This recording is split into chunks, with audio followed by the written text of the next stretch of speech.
The 2024 playoffs are almost here. So before they get here, let's take a chance to take a pause, rewind, and review the 2024 draft class. I'm going to walk you through a first round mock draft as if I was drafting right now.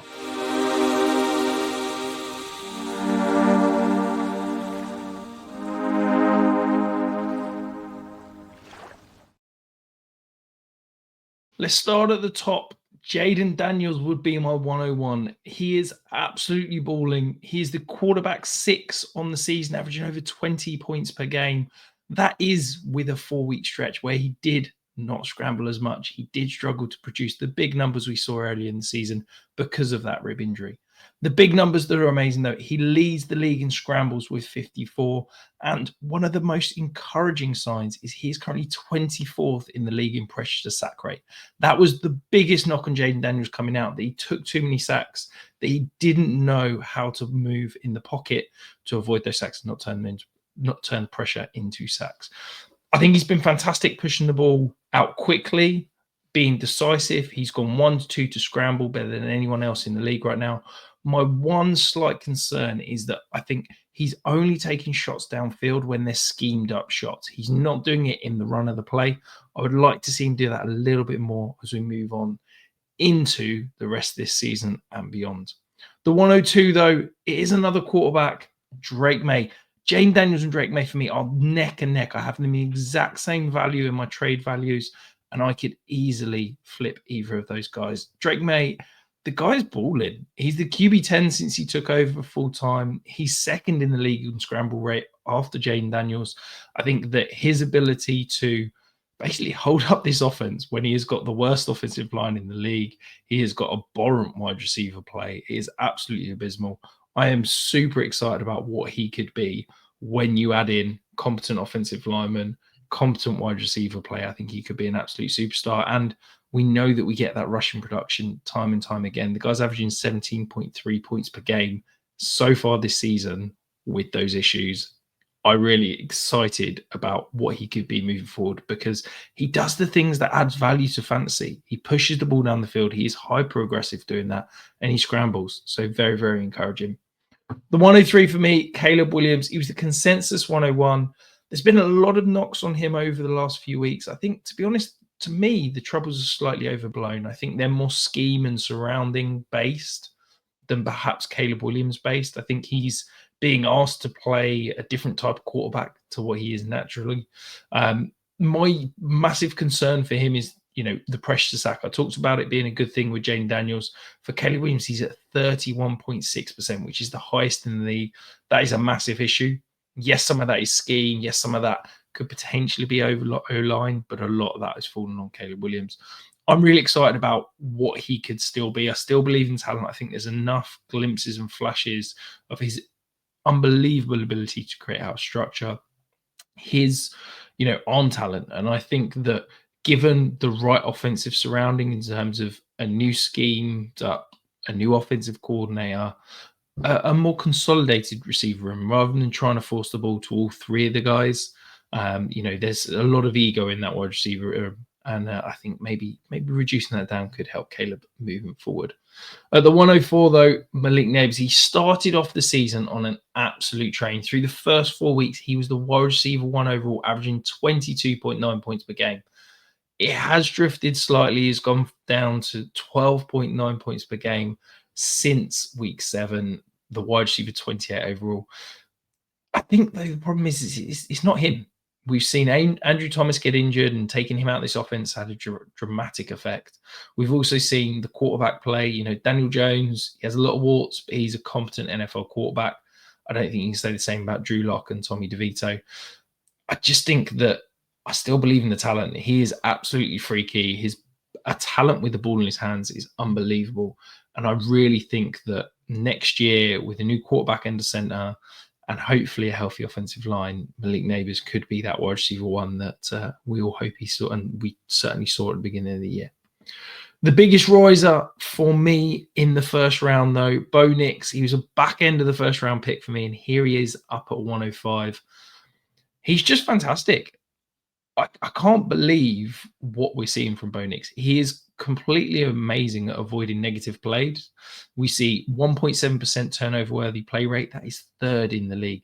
He's got 12.9% pressure to sack. That is 36 of 43 qualifying quarterbacks. Those are both truly elite veteran numbers. And this is a guy from a rookie quarterback. I think you combine that with his ability to rush. He's fourth in the league in scrambles at 35. It's a dynamite mix. Him and Sean Payton are working really well. The most encouraging thing for me with Bo Nix is his willingness to push the ball down the field, attack those seams. You've seen the great connection with Cortland Sutton. That wasn't something I was expecting. I was expecting him to come in and be a bit of a check down Charlie, a bit of a, an underneath merchant, a bit like he was at Oregon. But he is pushing the ball downfield when he can. And the mix with Sean Payton and that great offensive line has been phenomenal. At 106, we got Brock Bowers. Look, I would love to get him higher. I really would. But the positional value is just not there. When you're starting two quarterbacks in Superflex, when you're starting potentially 3+ wide receivers, yes, Brock Bowers could be a positional advantage, but you're only getting 2, 3, maybe 4 points per game. Whereas, an elite wide receiver, you could potentially be getting 10 points per game advantage over a replacement level guy. So that's why I've got Brock Bowers here at the 106. But that is no knock on him. What he is doing is absolutely historic. He has already broken the rookie tight end reception record in 14 games. That's while catching passes from Gardner Minshew, Aiden O'Connell, and Desmond Ridder. He is an elite NFL tight end as a rookie. That is unheard of. He's third in PFF receiving graded tight ends, third in yards per route run. He's the tight end 1 overall right now, averaging 15.8 points per game. What he is doing is unbelievable. And I think if you drafted him, you're sitting very pretty, knowing that you've probably got a superstar tight end for the next 5 to 8 years. The next guy, though, Brian Thomas, back to the wide receiver position. The wide receiver 10 overall, averaging 14 points per game. He's only had Trevor Lawrence for 9 of those games. And he's got Doug Peterson calling in plays, who, let's face it, is a terrible play caller. I think that Brian Thomas has shown enough that he can be a locked-in wide receiver 1 for your dynasty roster moving forward. I think this offense is going to take a step forward when we get a new offensive play caller next year. I think that Brian Thomas and Trevor Lawrence are going to be absolutely phenomenal next year, and I'm really excited about what he could be. I was a little bit lower on him as a prospect. I thought he was raw. I didn't think he was a great route runner, but he has absolutely impressed me and produced at a far higher level than I ever thought. So, yeah, I take my hats off to him. He has been absolutely dynamite.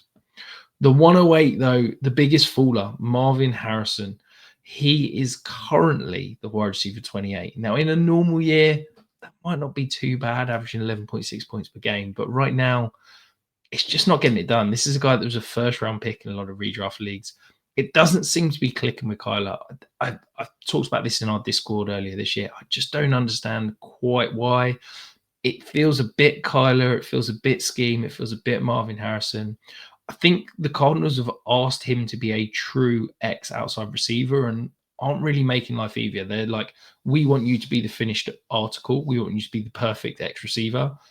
And we're not going to make your life any easier. We want you to be that number 1 guy. And it's a steep learning curve. I still believe in the talent. I think that next year he could be great. I'd like to see him used on some more crossing routes and kind of get that big body moving rather than having to get him a lot of comebacks and contested catch situations. But yeah, still believe in talent, still like him, but he has to fall significantly.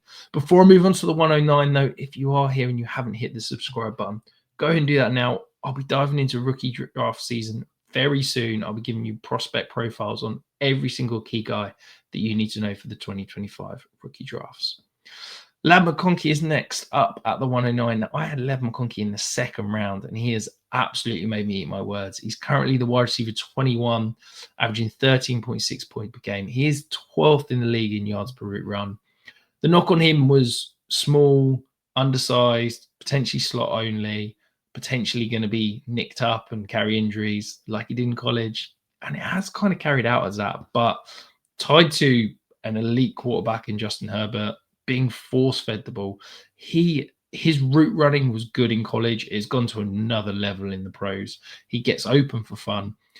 The reason I'm not so super on board with him, I can't have him as a top 8 pick, is I do think the Chargers bring in a true wide receiver 1. I think Lad profile's probably best as a wide receiver 2. And I think for this offense to truly hit its ceiling, lad's going to be that 1B in this offense, and there will be a true 1A outside. The 110, Odunze. This is the guy that I have the biggest trouble ranking. He has been really poor at times this year. This Chicago Bears offense has been abhorrent at times. He's not produced. He's the wide receiver 44 currently, averaging less than 10 points per game. But there's enough flashes that I still believe. I think he's being asked to run a role that doesn't really suit him. He's got a 14.3 ADOT, and he is the kind of the deep threat. I don't think that necessarily utilizes his skill set to the best of his ability. And I'd like to see him run more of that traditional flanker role, see if we can get the ball in his hands a little bit more close to the line of scrimmage. I'm hoping next year, a new offensive coordinator, Odunze, DJ Moore. Let's push DJ Moore a little bit more downfield. Let's let Odunze operate in the middle areas of the field. And I think this could be a really exciting offense. And I still think that Odunze could be that solid wide receiver 2 for your dynasty team. JJ McCarthy's up at 111. This is just a positional value thing. Like quarterbacks and Superflex, they are king. You go look at what Sam Darnold is doing right now. Incredible surrounding talent in terms of a top 3 play caller, wide receiver 1 in the NFL, an elite wide receiver 2, a great tight end, a good running game. I think JJ McCarthy is still going to be the starter next year. I don't think the Vikings sign Sam Darnold long term. And I think JJ McCarthy could be absolutely fantastic for the fantasy. I think we're going to see a little bit of rushing production. I don't think he's ever going to be a Konami Code guy, but he could be a really rock solid high-end QB2 for your fantasy team for the next several years. This is going to be a great offense, and I think JJ McCarthy could be good for fantasy. So, yeah, late first-round pick, you've got to go quarterback. Which brings me on to the final pick of the first round, Michael Penix. As I said, quarterback value is king. I think Michael Penix, I was sitting here saying he was worth a late first-round pick in the offseason because he's basically a 2026 first rounder. I think that's the way you got to view it. Now I think he's going to start next year. I think Kirk Cousins is probably going to be traded this offseason. There is good surrounding talent. Drake London is a top 12 wide receiver. Bijan Robinson's a superstar. The offensive line's good. Zach Robinson's good. There is plenty to like about this. And I think Michael Penix is going to come in and be a really decent NFL starting quarterback for your fantasy team and for the Falcons moving forward. Few names missing out. There was a couple of running backs. Bucky Irving, he has been phenomenal, but I just don't know if he's ever going to be a true workhorse. Rashad White's under contract next year. I just worry this is going to be a 1A, 1B situation, and Bucky Irving's never going to be that true elite running back 1 for your fantasy team. And then Tyron Tracy, I think he could potentially be the lead back. I just can't spend up on running backs in Dynasty. I think the age, the way they can lose their job immediately. You look at what's happened to Rashad White this year. Keeps them out, and it just is the positional value of leaning towards those quarterbacks. And then Xavier Worthy, still believe in the talent. The Chiefs are really working hard to get him integrated. And I think there is a NFL wide receiver in there. I don't think he's ever going to be the wide receiver 2 that I hoped he could be. But as that sort of boom bust, wide receiver 3, flex play, I think he could be good for your dynasty team moving forward. And that is it. The first round. Who do you think I got wrong? Who would you have drafted differently? Let me know in the comments. And of course, make sure you're hitting that like, that subscribe, and we'll be back very soon.